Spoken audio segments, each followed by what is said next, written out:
One of my biggest personal challenges when it comes to writing scripts is figuring out how to start them. A first impression is a very important thing, and in all of my reviews I essentially have to give everybody watching a first impression on the game that I'm covering. For this particular video though, I'm struggling with the opening more than ever before. Usually I look at games one at a time, drawing comparisons to other works, but mostly judging them within their own frameworks, and so I introduce them all accordingly. But I'm not just looking at one game this time.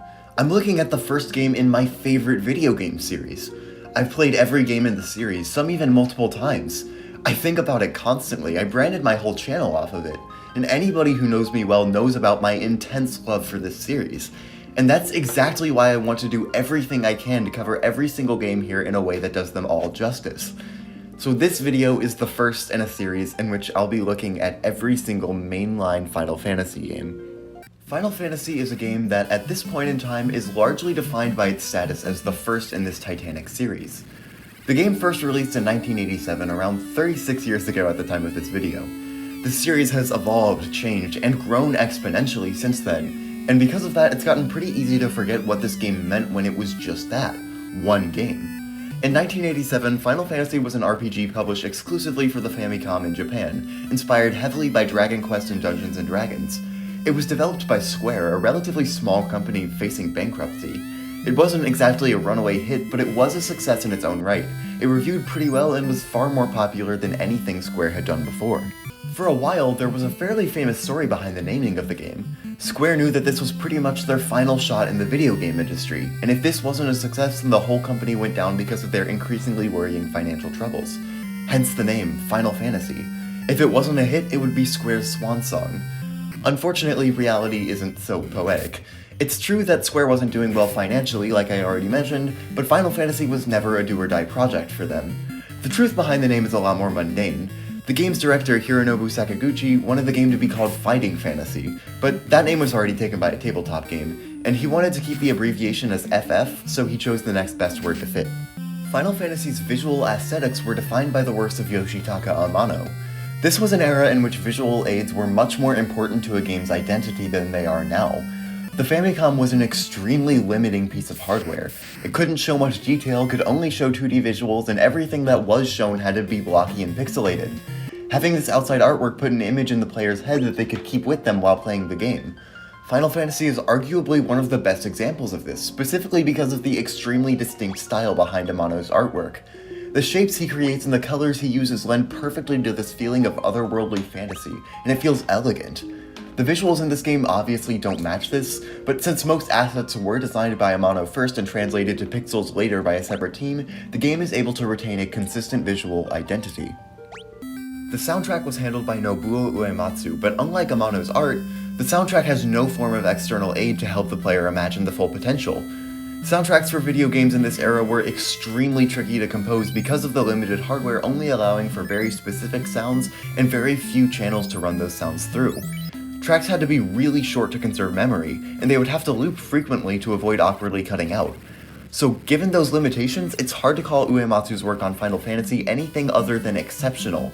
There's plenty of tracks here able to display a wide variety of emotions, be that the excitement and thrill of battle,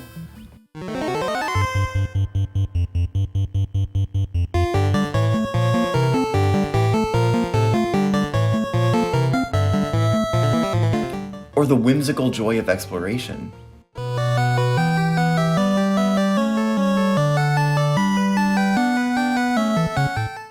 It also sets the tone for the game very well, filling the atmosphere with mystique and wonder immediately upon starting.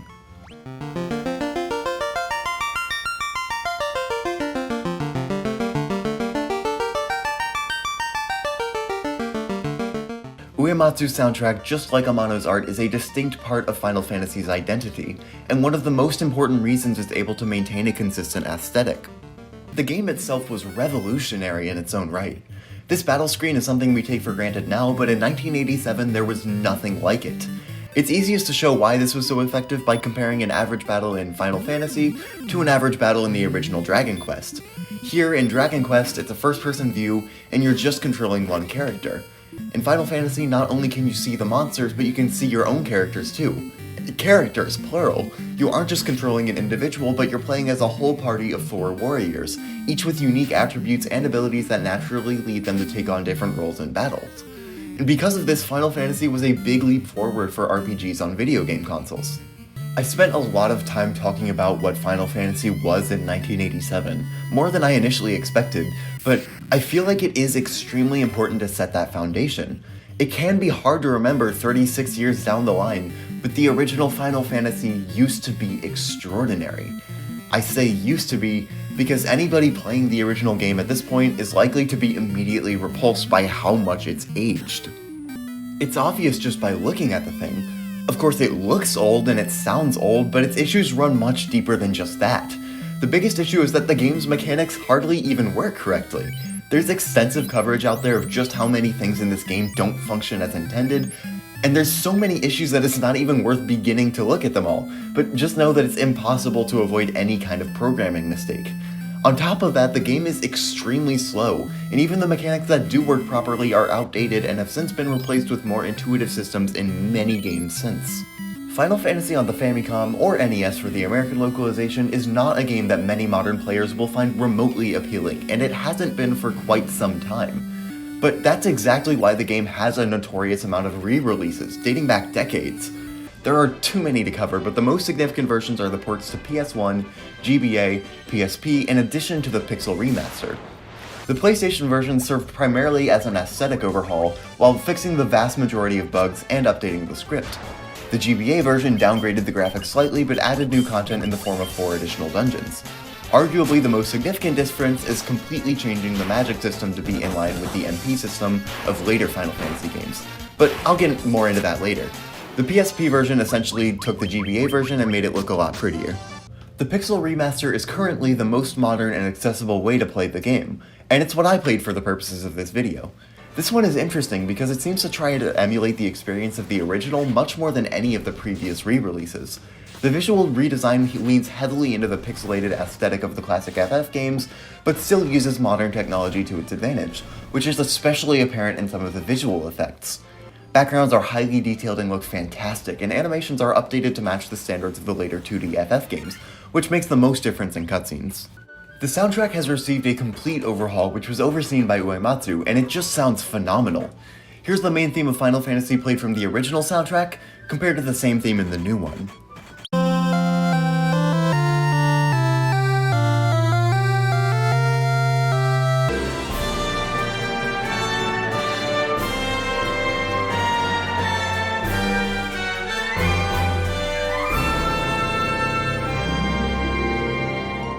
It gets across the exact same feeling, but with a totally updated sound, and I find the whole thing really beautiful.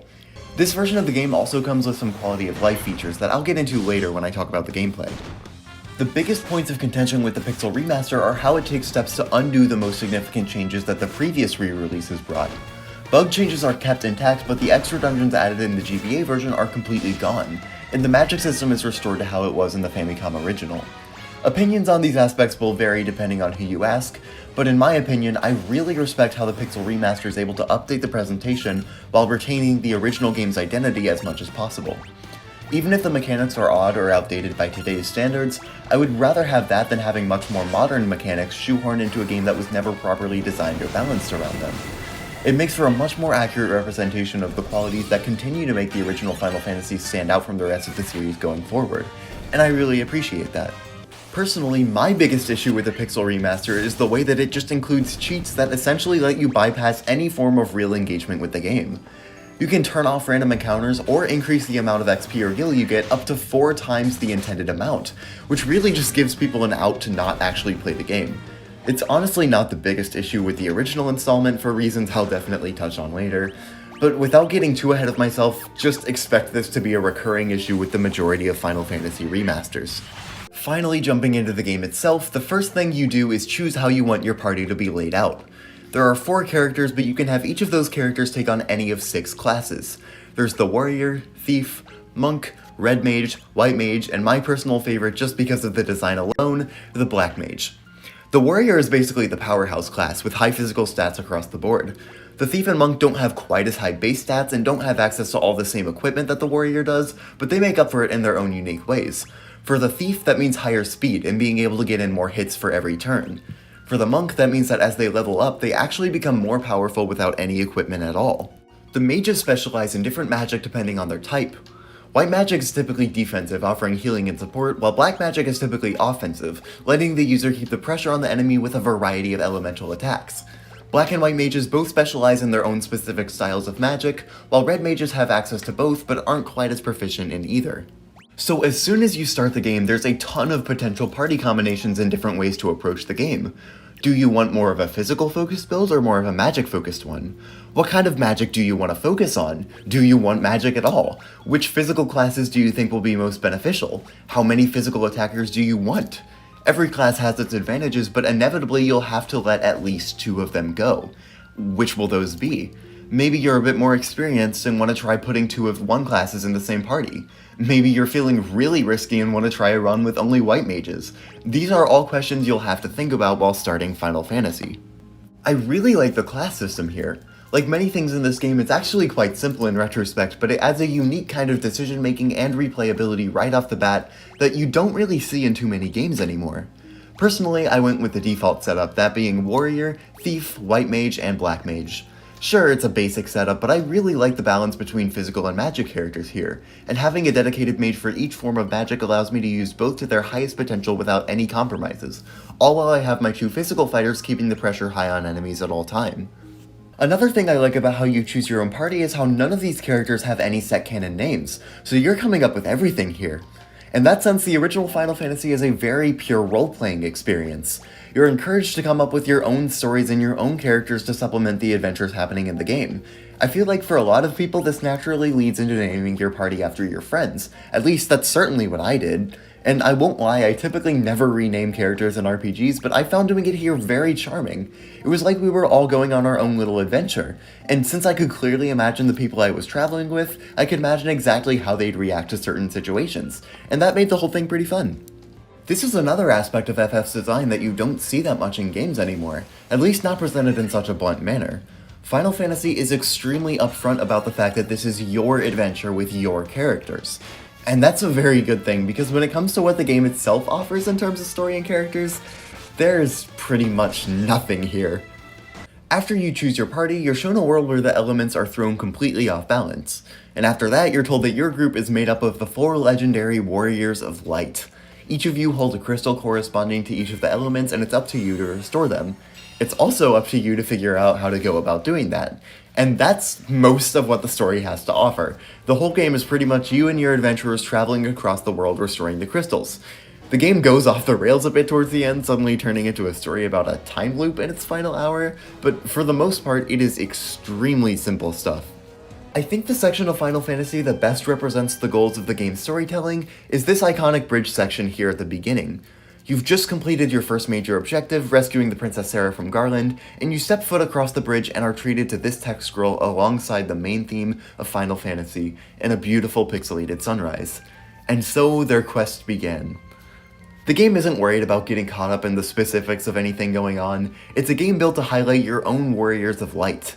The adventure they go on doesn't really matter. What matters is the fact that, like I said earlier, it's your adventure.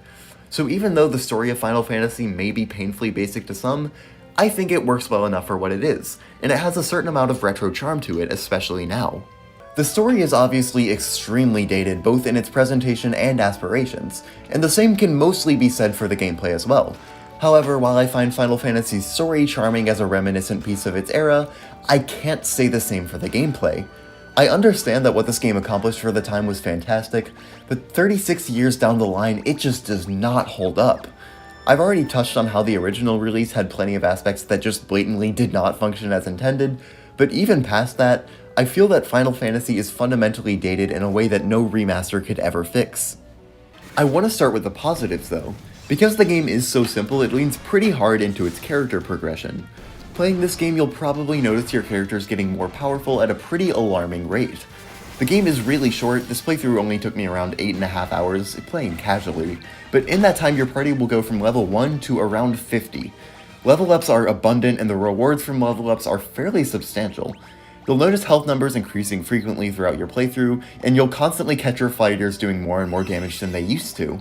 It's a really great feeling watching your party grow like this, and there's no point where that feeling is personified more than in the class upgrade late in the game.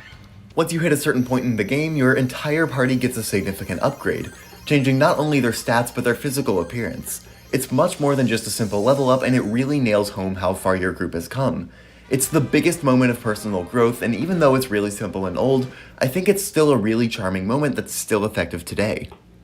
It's a good thing the character progression is such a huge focus, because outside of that, Final Fantasy is one of the most mechanically bare RPGs you could possibly imagine. When it comes to how you can customize your characters, there's barely any variety at all. For your physical fighters, you have equipment, and that's it. And even then, there's no real strategy going into that because of how you can just automatically assign what's best.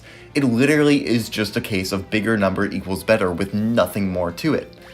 There's some weapons that deal more damage to specific types of enemies, so there is an attempt at strategy here, but I found that it rarely ended up making any kind of difference, so I just didn't bother. For your mages, there's only a little bit more, because in addition to equipment, you're choosing the magic that you're going to assign. This is just one of many strange mechanics that just come as a result of the game being old. Most RPGs now will have characters intuitively learn spells through level ups or some other dedicated in-game mechanic, but here they're just sold at shops and you get to assign 3 per tier to each character capable of magic. That's another thing I should probably touch on. So remember how I mentioned earlier that the magic system got changed in certain re-releases? Those versions of Final Fantasy all used the MP system, and each spell would take your MP down by a certain number, but you could use any spell you wanted until you ran out of MP. The original magic system in Final Fantasy was based on spell charges. The way that this works is that there are 8 tiers of magic, each increasing in power from the last, and each spell in the game is assigned to one of those tiers. Your characters can cast each spell within a tier indiscriminately, but each tier has a set number of charges, and once you run out, you can't use the spell within that tier anymore. To be honest, I don't mind using this system too much, but I also don't find it particularly engaging, and I feel like if anything, it just makes me hesitant to use any magic at all. For the especially useful spells, you don't have too many charges available, so I'm always holding back and saving them for later. In most dungeons, I'll pretty much just hold back until a boss fight and then unleash all of my magic in that one battle, which means that every battle in between then just has my entire party attacking. And that actually leads pretty seamlessly into my biggest issue with Final Fantasy by far. So much of the game is so mindless. I understand that it's an old and simple game, but here's the thing. I am on complete autopilot for 95% of battles in this game. It's especially noticeable in the Pixel Remaster, which adds an auto battle function that speeds up the animation and just repeats what your party did in the last turn. But when the vast majority of battles can be won by just having the entire party attack, that means that for almost every single battle in the game, I'm just pressing square at the start of the battle, watching the whole thing play out, and still winning. The turn-based battle system definitely doesn't do the game any favors either. It's somewhat interesting by today's standards just because you have to select your entire party's moves at once and then watch them play out in order, but when you're pretty much just attacking, it's so easy to lose any kind of interest. The one thing that I will give the battles in this game is that at least boss fights generally provide better strategic opportunities. Like, some of them can still be taken out with the auto battle method, but a good amount of them actually had me paying attention to my team's status and supporting myself with special skills. Still though, as a whole, Final Fantasy is unbelievably easy. Between mindless battles and simple mechanics, you'll pretty much never have to worry about anything. Being an old RPG, you might expect there to be a lot of grinding, but at least in the updated re-releases, that is not the case. If anything, you'll be grinding for gil instead of XP, but the game gives you such ludicrous amounts of gil in the second half that it's almost not even worth it.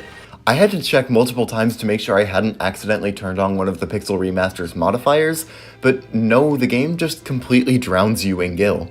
The one section of the game I found remotely difficult was the very final battle against Chaos. It's by far the longest battle in the game with a pretty large HP pool, and he can deal a good amount of damage to your team. Still, if you're prepared and know what to expect, it's not that big of a deal. If there's any kind of challenge to the rest of the game at all, it comes in navigating the dungeons.